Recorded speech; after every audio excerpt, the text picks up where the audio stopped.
sure you pick up the handouts if you already have us already pick one up. In a couple of days, or maybe tomorrow, I'll have a schedule for the team for next week at the Rose Bowl site. And a reminder, no live streaming on this press conference. Thank you. Thanks, Colin. Excited to be here. Really proud of, got to take a picture with our new 9 graduates the other day, and really excited about those guys. I think we're going to end up with 16 guys total with a degree out in Pasadena, which I'm really proud of the young men who have already graduated, but also the ones who just did. They continue to do a great job academically in a really competitive environment at the university. As far as practices go, today will be our 4th practice. We're having another camp type practice, preparing for the Rose Bowl, preparing for a really, really good Oklahoma team. We focused on ourselves. The first really 5 practices we plan to do camp type practices and really improve our roster and try to work on our team from a development standpoint, getting 1s, 2s, 3s, every guy on your team reps. So we've been really excited about the work we've gotten, and that'll continue into today's practice. A couple of injuries of note. John Atkins is still battling a little bit with a big toe he got in the SEC championship game. He's been able to practice, but had to push through and be limited in his reps. Sony has done a good job pushing through. Malcolm Parrish continues to work on his situation, and he's not been able to practice a lot, but he's been able to practice some. So those guys are bouncing back. As I'm sure most of you guys are aware, and everybody wants to know and talk about the Natrez and Jason Stanley situation under University and Athletic Association policies. Both those guys remain part of the team and eligible to practice. And as we always talk about, disciplinary matters, they're handled internally. So we make disciplinary decisions based on our policies, and the September revisions to the substance abuse policy had no impact whatsoever on the situation. So we're following our policies without any exceptions and without regard to the players involved or where we are in the season. And the Athens-Clarke County situation, you know, the nature is a separate matter, and we'll address it according to our policies once it's resolved. So with that, I'll open it up for questions. Kirby, certainly one of your advantages of expertise is all the time that you spent playing games like this with Alabama. You haven't, however, had an early signing period thrown in the middle of it, and I'm just wondering how that has impacted your life and the life of the staffs, and has it been any kind of challenge to handle? Yeah, it's been a great challenge. You know, I don't think people anticipated, at least I didn't anticipate, some of the complications. First off, trying to play for a national championship, and I know there's 4 teams involved in that. And you got to look at it from both perspectives, from the perspective of us as coaches, and then also the kids. And I'm all about, if it benefits them, then it's for a better cause. I think there's going to probably be 20 to 30% of the people who signed Wednesday that this is a beneficial process. But there's a lot of other kids that feel rushed, that feel like they're making decisions amidst a sea of coaching changes, and they're having to hurry up and make a decision and not really getting a chance to develop relationships with the people to the place they're going. And I think the public perception is you choose a school and you go to the school, you don't necessarily go to a coach. And everybody can say that until it's your son or your daughter and you're having to meet these coaches. You make decisions based on relationships, and the time frame with which we're having to make these decisions for the kids is really stressful on them. But I think when you look at from the coaching side, we can get used to it. But I think also with the advent of the 10th coach in the same year as the early signing period, it makes it really complicated, because now you've got a lot of coaches that are going to be moving possibly after all the kids sign. And that's a lot of the problem that people complained about before, is that guys move after kids sign. So it's been a difficult process for certain, and a little bit of that complicated by the fact that we played in the SEC championship game and we lost a week of recruiting, and then signing day is basically upon us. I mean, it's 2 days, right? So it's here. So it has been very complicated, and you'd like to look into it and see who did it actually benefit and how many did it benefit. Kirby, do you expect Kevin Sherr to be coaching you guys through the playoff while still dealing with responsibilities he might have at his new job in Tennessee? Absolutely. Kevin, when he got the opportunity he got, which I'm really proud for him and his opportunity. The first thing he said, he wanted to finish it out right, and we want him to.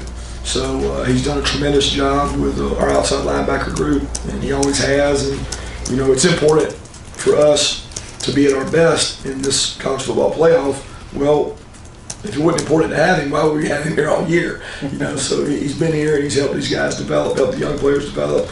And I got a lot of respect for Kevin, and watched him go through the high school ranks, watched him do it at Alabama, watched him do it at South Alabama. So I'm excited for his opportunity. And he did finish up at Tennessee on their official visit weekend, so he wasn't here for a couple practices. But he's here today, and he'll be here the rest of the way through the bowl prep.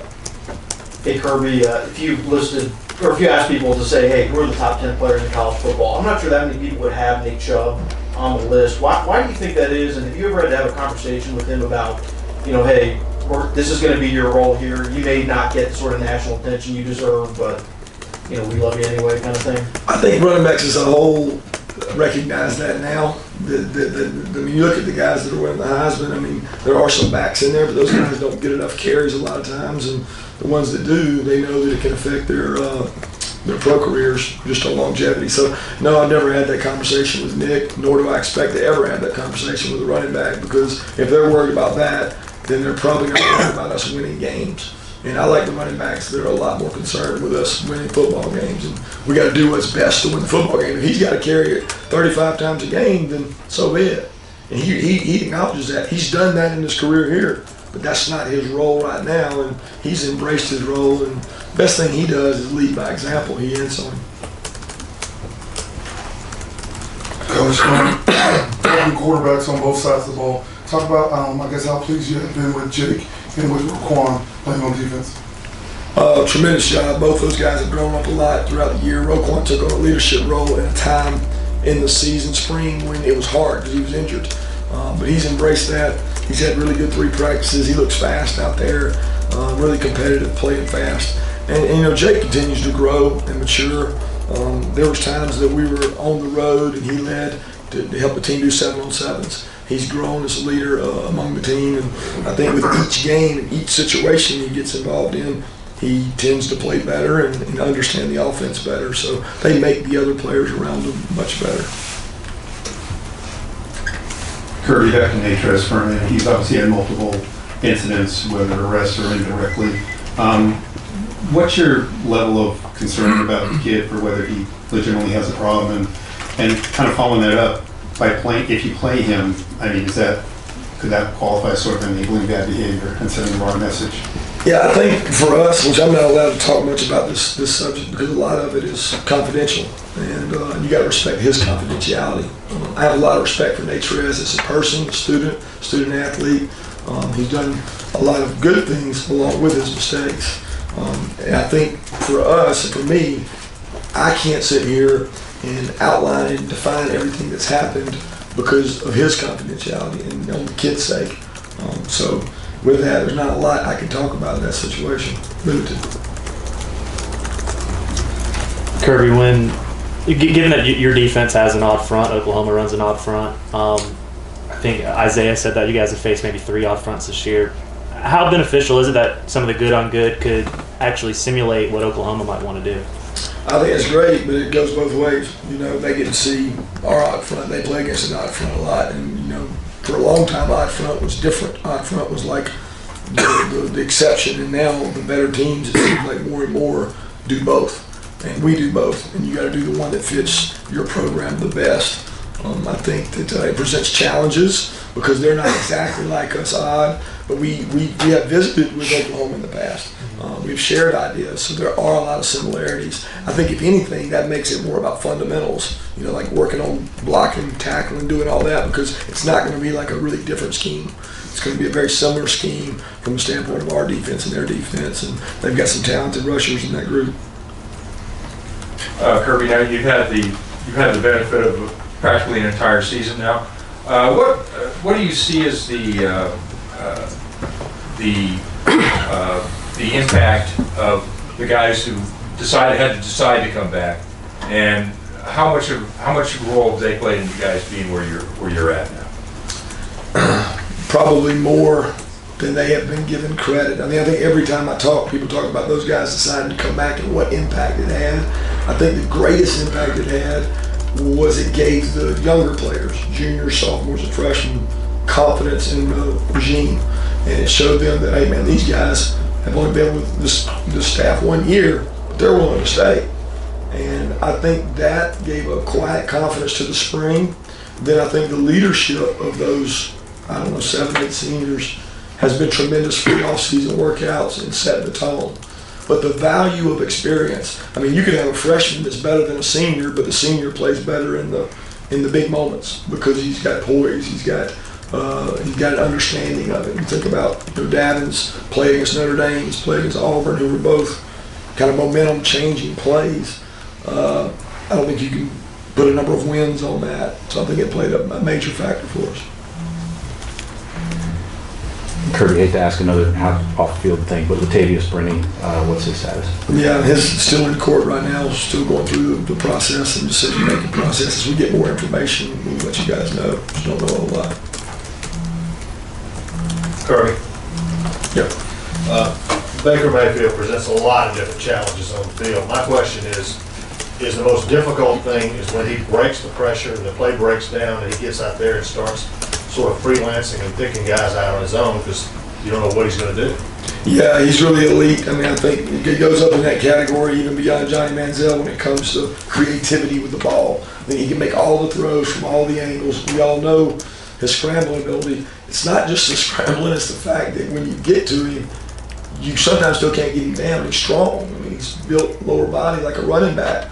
So it's like having a wildcat quarterback that can throw it really good. And his release and finding guys open has really been amazing. So it creates a lot of dynamic for us. I mean, I think we're very fortunate to have a quarterback like Stetson Bennett, who I know a lot of you guys don't know. He's not the stature, but he's done all year some plays similar to Baker. And if we're tackling live, that would probably be different because he's not as strong as Baker. But he does a great job of scrambling, adding time to plays, and he can give us at least a good picture, not the real picture. Kirby, you mentioned to the team about perspective for this playoff. Given what they've accomplished already this season, how have you tried to challenge them to, I guess, take it up another notch or keep going? Yeah, intensity. Probably why you hear my voice right now, my horse right now, is because I'm trying to make sure they understand that you can't acknowledge the pats on the back. You can't embrace that. You can't feel good about yourself because obviously in their hometown, their communities, and in the media, winning the SEC championship's a great honor, and they'll have that for a long time. It'll be on these walls for a long time, but they can't be satisfied. And I think that is what makes the difference in the playoffs, how you approach this layoff and the perspective with which you view it. So how are we managing that? And we're bringing speakers in, we're using every resource we have to make sure they take advantage of this opportunity. And we're challenging them each day. Kirby, this is kind of generalizing, but you see it every week during the regular season. Big 12 scores that are 50 to 45 and SEC scores that can be 10 to 6. Why are there such different styles in two of the top conferences? Well, I would agree with that, except for I didn't see any 10-6 SEC scores because it doesn't seem like they're there anymore. I could go back maybe 8-9 years ago, but it seems a lot more of the 20, I thought you were going to say 28, 24, 24, 21, because people are scoring more, because offenses have been innovative. They continue to progress. They take advantage of rules with RPO and the different things they use. Why is theirs different? I don't know. It seems like in all the years I've been coaching ball games, a lot of the games I've been involved in have been Big 12 games, been Big 12 matchups, whether I was at Alabama or here. And, it's different style. I mean, I think they do a tremendous job of throwing the ball down the field, up tempo, do a really good job of that. I don't know if it's the difference in the defensive lines. People have always said that the SEC is always going to have really competitive defensive linemen that can pass rush and reduce that time window. But I think, Baker Mayfield's the great equalizer because he extends that time.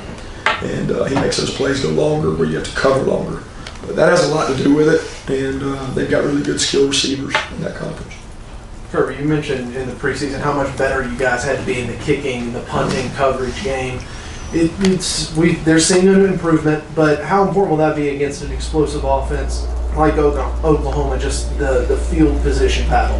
Yeah, it's the battle that nobody talks about. It's the battle within the battle that we've worked really hard on improving that in the last 3-4 practices. We believe in working hard on special teams. Our core unit, those guys that are like on every team, they love it because they see themselves as starters.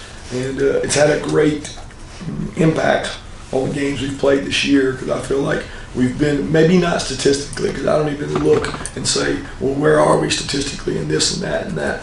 We've done a good job on special teams because there's been opportunities there, there's been plays made there, there's been momentum changing plays, and we got to continue to do that. You know, and Oklahoma knows that. They've got really good special teams units as well. Kirby talked about your staff, meeting with Oklahoma staff. When did that take place, and then why did you choose Oklahoma as a school to kind of maybe pick their brains a little bit? I really don't remember when we met with them, but they do a good job. We've always shared ideas with those guys. I've always liked to because I've always thought that Bob Stoops did a great job defensively. And even when Brett Noodles was there, we met with them when I was in Alabama. We shared ideas offensively uniquely because they had some really talented backs in their past. And they used those backs different ways. So, you know, as we know we were going to have backs here, we said, how can we use our running backs in other ways? That was a big study for us 2 years ago when I got here and this year. So we've done some stuff with them. Baker obviously gets a lot of attention with that passing game, but how dangerous is the rushing attack going for 215 a game, and how aware do you guys have to be in stopping that part? Yeah, it's tough. They're really big up front. That's the part people don't talk about, the size of their offensive linemen, and they're humongous. I mean, they're really big, and they lean on you, they wear you down, they go up tempo, they go really good pace, and they do run the ball. So it's not like it's just it's a great RPO offense. They do a tremendous job. He always has. I mean, I remember watching East Carolina. He does a great job, but you do have to stop the run, and they've got good backs with which to do it. Kirby, from a defensive perspective, when you're going against a guy like Baker Mayfield, how do you balance, rushing the passer and getting after the quarterback versus keeping contained and keeping him from scrambling and staying close? That's a $1 million question. I mean, I don't think you're going to contain this guy. I mean, he can escape when he wants to escape. So you have to invite him to stay, and he can make throws in the pocket, or you got to flush him out and have somebody athletic enough to get him on the ground. I mean, the best thing they do is they make explosive plays. So when you look at them, they'll go 3-3-3-3-3, bang, 3-3-3, bang. They get explosive plays, and you got to prevent the bang. You got to prevent the big play from happening, and hopefully, get some turnover. They're hard to stop, guys. You got to stop them in the red area. You got to get turnovers, and you do have to affect him.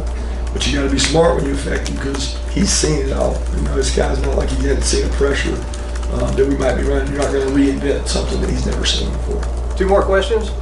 Coach, to that point, how important is Roquan in this game? Kind of as the guy in the middle there that has to keep an eye on that quarterback and watch if he breaks container, watch if he moves around and the play breaks into another play.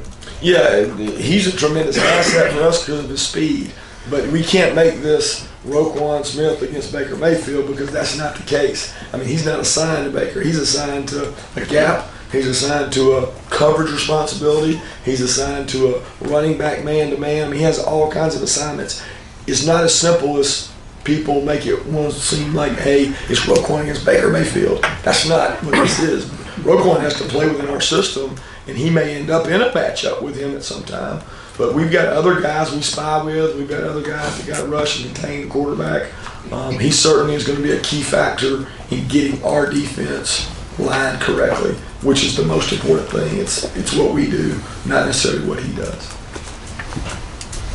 Speaking of Roquan, Kirby, he's generally considered that this would be his last year. He'll have opportunities beyond this.